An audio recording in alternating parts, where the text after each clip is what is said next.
Good morning, girls.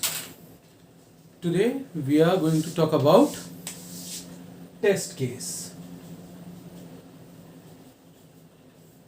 हम testing की जब बात करते हैं तो सबसे पहला क्वेश्चन आता है टेस्टिंग कैसे की जाती है, टेस्टिंग का डॉक्यूमेंट क्या होता है। टेस्टिंग का जो डॉक्यूमेंट होता है उसको हम कहते हैं टेस्ट केस। ठीक है, ये एक ऐसा डॉक्यूमेंट है जहां पर हम टेस्ट डेटा यानी कि हम इस टेस्ट में कौन कौन सा इनपुट्स देंगे, क्या आउटपुट्स देंगे, ये लिखते हैं। That is known as test data. ठीक है, क्या इनपुट होगा, क्या हमारा इनपुट आएगा, क्या आउटपुट हो सकता है उसका, ये चीजें देंगे। उसके अलावा प्री कंडीशंस कि इस टेस्ट केस में या इस टेस्ट डेटा की प्री कंडीशंस क्या है, कहां पर इंटीजर है, कहां पर कैरेक्टर है, कहां पर अल्फा न्यूमेरिक है, कहां डेट है, कहां पासवर्ड्स है, कहां स्पेशल कैरेक्टर्स है, ये सारी चीजें दी जाएंगी। उसके अलावा एक्सपेक्टेड आउटपुट्स कि एक्सपेक्टेड आउटपुट्स क्या हैं, कौन कौन से किस इनपुट से क्या प्रोसेस होगा, क्या आउटपुट आएगा, ये यहां पर लिखा जाएगा। और उसके बाद पोस्ट कंडीशंस। पोस्ट कंडीशंस क्या हो गए कि जो हमने इनपुट्स दिए थे, जो हमने एक्सपेक्टेड आउटपुट्स थे, क्या वो मैच कर रहे हैं, क्या वो सारी चीजें आ रही हैं एज इट इज या नहीं। ठीक है, अगर मैं टेस्ट केस की बात करूं तो test case acts as the starting point of test execution. Means अगर मैं टेस्ट केस बना रहा हूं, इसका मतलब है मैं किसी भी पर्टिकुलर सॉफ्टवेयर की टेस्टिंग स्टार्ट करने जा रहा हूं, ये एक स्टार्टिंग पॉइंट है। ठीक है, और जब मैं वैल्यूज इनपुट करा देता हूं, डेफिनेट आउटकम्स को चेक करता हूं, ठीक है, तो मैं कहीं ना कहीं एक एंड पॉइंट की ओर बढ़ने लगता हूं। जब इसका पोस्ट कंडीशंस में पूरी डिजाइन करूंगा तो वो टेस्ट या टेस्टिंग का एंड रिजल्ट होगा। ठीक है, सॉफ्टवेयर इंजीनियरिंग की बात करें तो test case is a specification of the inputs, execution conditions, testing procedures and expected results. ठीक है, तो जो भी चीजें हैं यानी कि स्पेसिफाई करेगा सारे इनपुट्स के क्या है, एग्जीक्यूशन कंडीशंस क्या क्या होंगी, किस तरीके से हम एग्जीक्यूशन कंडीशंस को यूज करेंगे, प्रोसीजर क्या यूज करेंगे, मैनुअल होगी, ऑटोमेटेड होगी, किस तरह की टेस्टिंग हम यूज कर रहे हैं, एक्सपेक्टेड रिजल्ट्स क्या हैं। उसके अलावा ऑब्जेक्टिव क्या था मेरा टेस्टिंग का, किस तरीके से मैंने पर्टिकुलर प्रोग्राम को एग्जीक्यूट कराया, एक्सरसाइज कराया सारे उन पे इनपुट्स आउटपुट्स को, क्या प्रोग्राम पाथ मैंने यूज किया, किस तरीके से मैंने उसमें जंपिंग की कोशिश की, जो रिक्वायरमेंट्स थी वो मैच की कि नहीं, ये सारी चीजें वो कहीं ना कहीं आती हैं। ठीक है,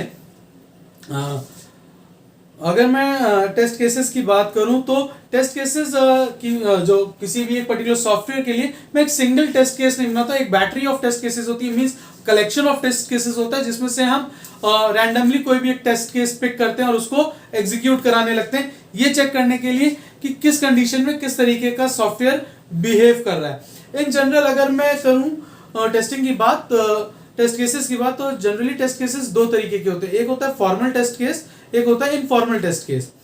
फॉर्मल टेस्ट केस की बात करें तो ये जो फुल टेस्ट एक तरीके से समझ लीजिए कि इसमें हम सारी रिक्वायरमेंट्स मीट कर रही हैं एप्लीकेशन की कि नहीं। ठीक है, जनरली इसमें हम दो तरह के टेस्ट केस रखते हैं, एक पॉजिटिव एक निगेटिव।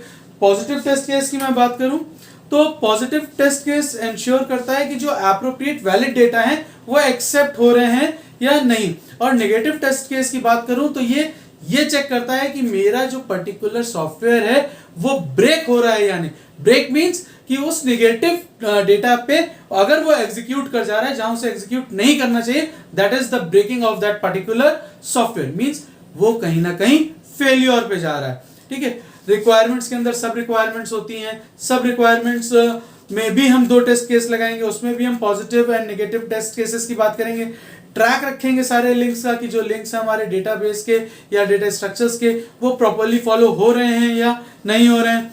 और जो हम ये रिटन टेस्ट केसेस बनाते हैं, रिटन टेस्ट केसेस में सारी फंक्शनैलिटीज का डिस्क्रिप्शन भी होता है कि कौन सा मेथड या कौन सी लिंकिंग किस तरीके से वर्क कर रही है। ठीक है, जब मैं बात करता हूं इनफॉर्मल टेस्ट केस की, तो इनफॉर्मल टेस्ट केस ऐसे समझ लीजिए कि एज अ प्रोग्रामर मैंने पूरा डिजाइन किया हुआ था एंड मेरा कलीग है, मैंने उससे कहा यार चेक करके बताओ कि इसमें क्या क्या दिक्कतें आ रही हैं या किस तरीके से तुम इसको और अच्छा बना सकते हो। तो वो एज अ फ्रेंड मुझे सारी चीजें बताएगा, गाइड करेगा। यहाँ पर कोई भी चीज रिटन नहीं होती है, ठीक। तो फॉर्मल टेस्ट केस क्या है, वहां कैरेक्टराइज करते हैं हम इनपुट्स को, आउटपुट्स को, जो एक्सपेक्टेड आउटपुट्स हैं और जो हमारा आउटपुट आ रहा है उनमें जो वेरिएशंस, वो सारी चीजें रिटन है। और इनफॉर्मल की बात करें तो यहाँ पर कोई भी ऐसा रिटन नहीं है, रिजल्ट्स रिपोर्ट्स बनाई जाती है, लेकिन वो इनफॉर्मली एक दूसरे के साथ एक्सचेंज की जाती हैं। और ये इसलिए है कि हम अपना जो कलीग है उसको हेल्प कर सके प्रॉपर वर्किंग के लिए। क्लियर। सिनेरियो टेस्टिंग एक चीज होती है। सिनेरियो टेस्टिंग में हम हाइपोथेटिकल स्टोरीज यूज करते हैं। हाइपोथेटिकल स्टोरीज ये कि टेस्टर ये सोचता है कि अगर कुछ ऐसा पर्टिकुलर एनवायरनमेंट हुआ या डेटाबेस में इस तरीके का कोई काम हुआ तो सॉफ्टवेयर किस तरीके से रिस्पॉन्ड करेगा। अगर फॉल्स डेटा आ रहा है, नल डेटा आ रहा है, उस पर किस तरीके से काम करेगा। यानी अपनी इमेजिनेशंस को, अपने पर्टिकुलर एक्सपीरियंस को यूज करता है, हाइपोथेटिकल स्टोरीज लेके आता है, हर तरीके से उसको चेकआउट करता है कि ये किस तरीके से काम कर रहा है और कितना मोटिवेटिंग है। जो हमारा पर्टिकुलर प्रोग्रामर है उसने किस तरीके से इसको काम किया है, क्या क्रेडिबिलिटी है उसकी, कॉम्प्लेक्सिटी उसने किस तरीके से रिड्यूस की है, ये सारी चीजें यहाँ पर इवेल्युएट की जाती। ठीक है। अगर मैं टेस्ट केस के फॉर्मेट की बात करूं तो टेस्ट केस के फॉर्मेट में सबसे पहली चीज होती है टेस्ट केस आईडी, जहां पर मैं यूनिकली आइडेंटिफाई करता हूं कि टेस्ट केस क्या है। टेस्ट केस का डिस्क्रिप्शन और समरी कि उसमें हम क्या करने जा रहे हैं, किस सॉफ्टवेयर को चेक करने जा रहे हैं, उसका ऑब्जेक्टिव क्या है। फिर आता है टेस्ट स्टेप्स की किस तरीके से कौन से स्टेप्स हमारे होंगे चेक करने के लिए। प्री रिक्विजिट्स की उस पर्टिकुलर सिस्टम की क्या प्री रिक्विजिट्स हैं, क्या कंडीशंस हैं, क्या होना चाहिए। ठीक है।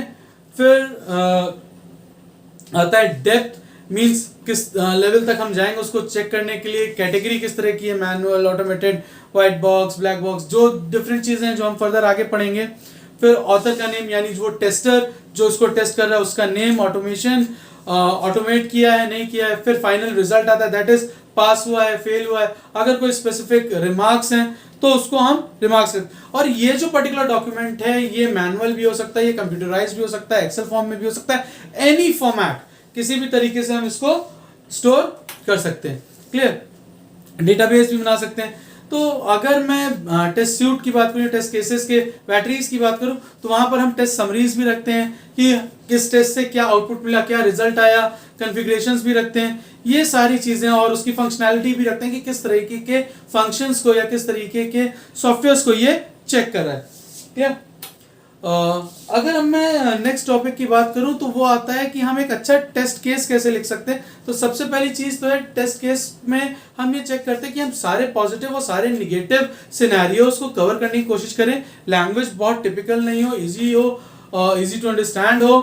फिर एक्टिव वॉइस में हम काम करें, ना कि पैसिव वॉइस में। एक्टिव वॉइस का मतलब हम सिंपल उसमें लिखें do this, do that.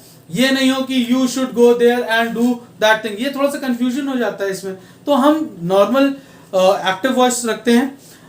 Exact और कंसिस्टेंट नेम्स रखेंगे फॉर्म्स के, क्या जो सॉफ्टवेयर में यूज किया गया फॉर्म वही नेम्स होने चाहिए, फील्ड्स के भी वही नेम्स होने चाहिए। ठीक है। कैरेक्टरिस्टिक की बात करें तो एक्यूरेट होना चाहिए, इकोनॉमिकल होना चाहिए, ट्रेसेबल होना चाहिए, रिपीटेबल होना चाहिए, रीयूजेबल होना चाहिए। मींस जितना एग्जैक्ट हो सके पर्पस के, जितना कम से कम स्टेप्स में आ सके, that is economical. Then traceable, capable होना चाहिए ट्रेस करने के लिए रिक्वायरमेंट्स को कि रिक्वायरमेंट्स फुलफिल हो रही हैं या नहीं। रिपीटेबल, जनरली जो टेस्ट केसेस हम बनाते हैं वैसे बनाते हैं कि अगर फर्दर वैसे कोई सॉफ्टवेयर आ रहा है तो हम उसको भी वहां पर टेस्ट कर सकें या उसमें भी यूज कर सकें। रीयूजेबिलिटी होनी चाहिए, बार बार अगर जहां जरूरत पड़ रही है हम उसको यूटिलाइज कर सकें। So that's for today. Next जो हमारा वीडियो होगा वो आप लोगों के साथ दूसरे टॉपिक्स पे होगा, जो फर्दर आप लोग मुझे बताएंगे जहां पर कोई प्रॉब्लम है। टिल नाउ अगर आपको कोई प्रॉब्लम है तो नेक्स्ट टॉपिक हम उस पे करेंगे। Clear. Thank you so much guys.